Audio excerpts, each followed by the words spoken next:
Olá, eu sou André Torres, sou fisioterapeuta, sou membro da Sociedade Brasileira de Reabilitação em Traumato-Ortopedia, SBRTO, e também sou franqueado do Instituto Coluna Vertebral e sou responsável técnico pela unidade de Rio Branco, no estado do Acre.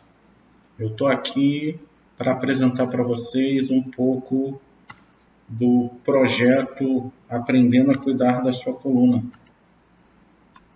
Esse projeto ele é uma iniciativa privada, porém ele é gratuito à comunidade. E o principal objetivo é apresentar à comunidade a importância de se fazer uma boa manutenção da coluna vertebral, apresentar um pouco mais a fundo sobre essa estrutura, vou falar um pouco de anatomia e de fisiologia, e também vamos falar um pouco das principais patologias que acometem a coluna vertebral. Inicialmente começamos pela anatomia e fisiologia da coluna vertebral. Vou ser bem sucinto e vou usar uma linguagem menos complexa. A coluna vertebral, ela também é conhecida como espinha dorsal. Ela se estende desde o crânio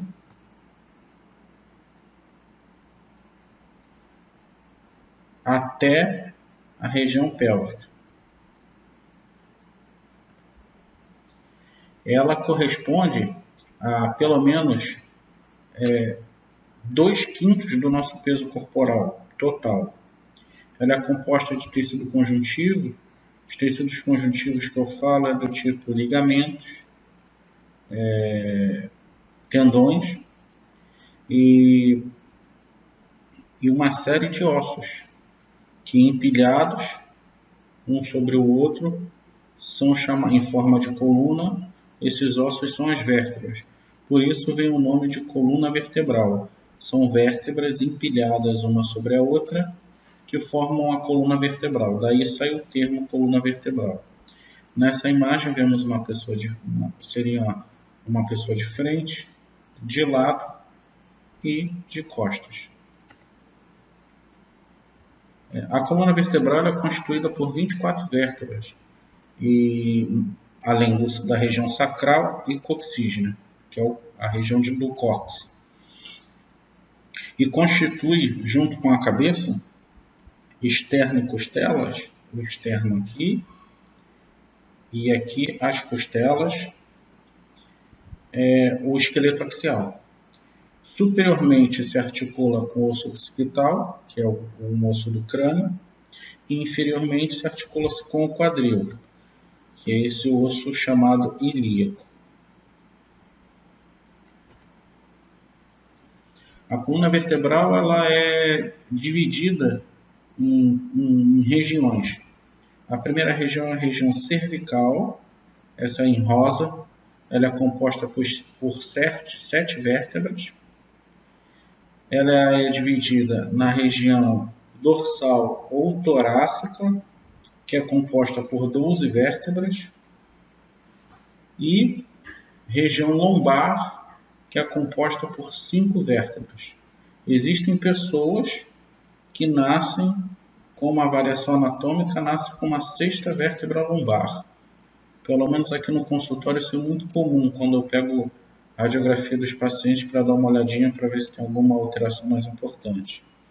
E temos 5 vértebras sacrais e 4 vértebras coxígenas. Então, recapitulando, é dividida na região cervical, composta por 7 vértebras, região dorsal ou torácica por 12 vértebras, região lombar por 5 vértebras, região sacral também são 5 vértebras, só que o sacro são vértebras fundidas, são 5 vértebras coladinhas que formam o osso sacro. E no finalzinho, o osso do cóccix, que são 4 pequenas vértebrazinhas que fundidas formam o osso cóccix.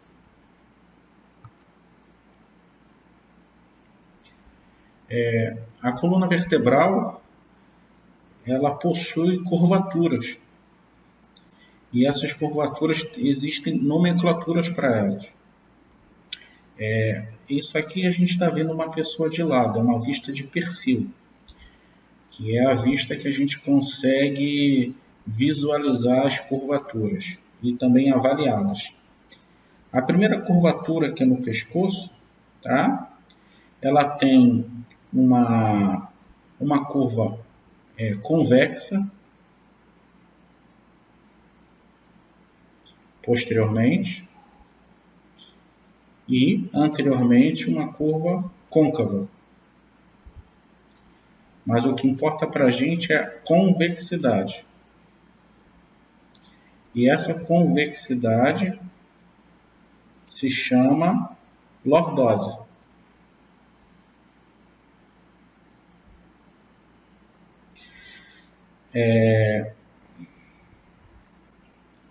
Na região dorsal, essa convexidade ela já é ventral, ela já é anterior e posteriormente ela é convexa. Então, o que vai valer para a gente é a avaliação da convexidade.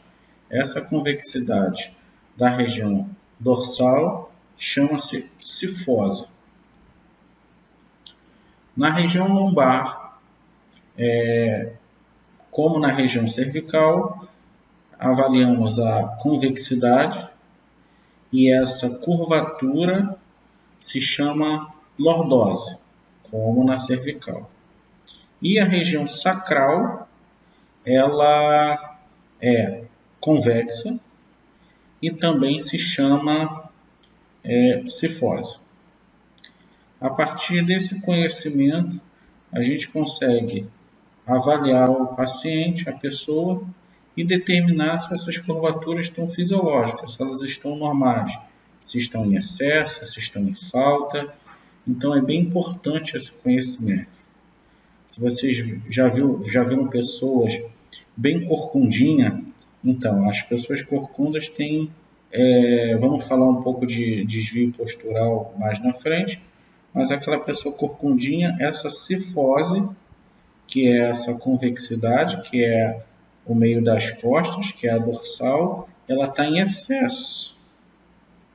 Então é aquela pessoa corcundinha, tem um excesso de cifose dorsal, se chama hipercifose. Maiores detalhes a gente vai ver lá na frente. Vamos falar um pouquinho sobre as funções da coluna vertebral.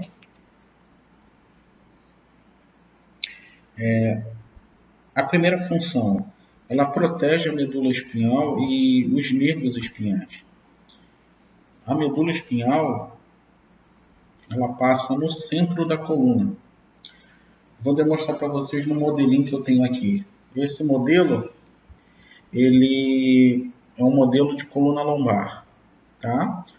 Essa visão que vocês estão tendo agora é como se você estivesse olhando uma pessoa de costas. Então, cada filete amarelinho desse corresponde a um nervo. Tá ok? E esses nervos saem dessa estrutura mais grossa, que fica dentro da vértebra, que se chama medula espinhal. Então, se vocês analisarem, a coluna ela serve para proteger essa estrutura chamada medula espinhal e para proteger a saída dessa estrutura, desse filete amarelinho aqui, que é o nervo espinhal. Então, uma das funções da coluna vertebral é proteger essa região. A próxima função é que ela suporta o peso no corpo. Então eu coloquei essa imagem de uma construção para fazer uma analogia à coluna vertebral. Isso aqui são as colunas. Então essas colunas que sustentam o peso da construção. Então cada coluna dessa é como se fosse uma coluna vertebral de um edifício. Então para vocês verem a importância, o quanto que suporta de peso. suporta o nosso peso corporal, basicamente. Então, essa aqui é uma das funções da coluna vertebral. Ela tem um papel importante que ela exerce sobre a postura e sobre a locomoção. Então, a coluna vertebral ela tem que estar o mais livre possível para que o caminhar seja o mais eficiente possível. Então, é uma das funções da coluna vertebral, ela exerce um papel importante na manutenção da postura e na locomoção. A próxima função que a gente vai falar, ela serve de um ponto de fixação das costelas. Então, as costelas são fixas no osso do externo, que é o osso do peito, e em forma de arco, elas vão lá para trás e se inserem na coluna, como vocês podem ver nessa imagem, as costelas, coluna vertebral. E também ela serve como acoplamento da cintura pélvica e também dos músculos do dorso. Os músculos do dorso passam por aqui, os músculos profundos. Então, uma das funções é essa. Serve de ponto de fixação para as costelas, para a cintura pélvica e para os músculos do dorso.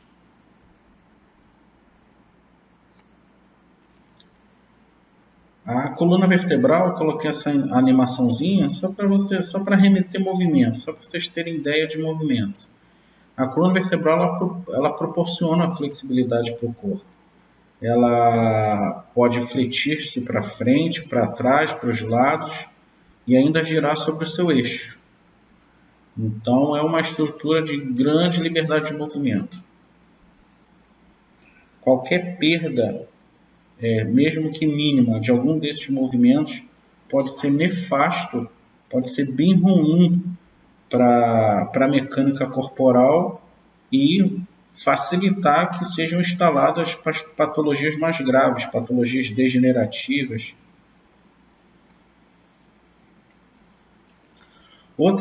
Agora a gente vai falar um pouco sobre o disco intervertebral. Usando aquele modelinho novamente, isso daqui é como se fosse a coluna lombar. O disco ele é uma estrutura fibrocartilaginosa que fica entre as vértebras.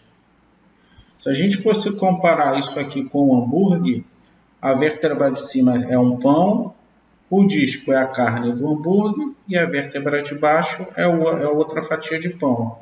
Então, forma esse conjunto de vértebra, disco e vértebra. Então, o disco é essa estrutura, como se fosse um amortecedor. E a gente vai falar um pouquinho sobre ele. O disco é essa estrutura aqui. Esse amarelinho é o nervo espinhal que vocês já conhecem, que passa por dentro do canal é a medula. Esse disco, se a gente olhar por cima, esse disco por cima, a gente vai ver que o centro desse disco ele é gelatinoso, um centro que tem uma gelatina, e esse centro se chama núcleo pulposo. Em volta dessa gelatina, a gente tem diversos anéis fibrosos, são anéis teoricamente mais fortes, para não deixar esse conteúdo gelatinoso sair. Esses anéis fibrosos, como já menciona a sua composição, chama-se anel fibroso. Anel fibroso, núcleo pulposo. Em casos de hérnia de disco, vamos também falar mais a fundo, esses anéis se rompem e esse conteúdo gelatinoso sai por essa brecha que foi rompida e inicia o processo de instalação da hérnia de disco. Ele é constituído por material bem denso e o seu núcleo material bem gelatinoso. Então, por isso que ele consegue sair por essa fresta. Ele tem uma função muito importante, porque eles permitem os movimentos da coluna, ele é uma estrutura biomecanicamente importante e também serve como um amortecedor. Ele dispersa a carga, ele é um amortecedor, ele absorve os impactos que a coluna sofre. Então, por isso que essa estrutura, ela facilmente, no decorrer da vida, ela desidrata e por essa desidratação ela entra em processo patológico de degeneração. Assim a gente encerra a primeira parte dessa explanação sobre a coluna vertebral e na próxima vamos falar um pouco sobre as patologias da coluna vertebral, sobre desvios posturais e sobre a importância de você procurar um bom profissional para que acompanhe você numa possível reabilitação. Um grande abraço e até a próxima.